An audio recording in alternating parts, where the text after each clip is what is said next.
Hai, saya T Kitchen dalam segmen Ramadan bersama Adabi. Kali ini saya nak buat air jagung ketagih. Ketagih ke? Okey, bahan-bahan yang kita perlukan dan tentulah kita punya product of the day kita jagung manis. Kita guna kernel jagung manis juga. Kita pakai setengah tin. Yang ni pun kita pakai setengah tin. Dan yang paling penting mestilah kita pakai air cordial jagung daripada Aksa. Dan tentulah daripada Adabi juga. Kita masukkan susu pekat sikit. Kita bagi dia lemak-lemak sikit. Okey, kita masukkan cordial jagung. Okey, pakai ni setengah tin. Dan juga jagung. Kita pakai setengah tin juga. Minta air.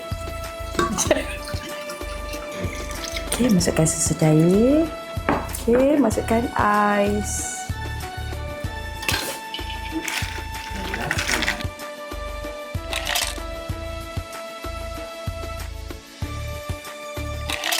Okey, dan akhir sekali kita masukkan aiskrim vanila.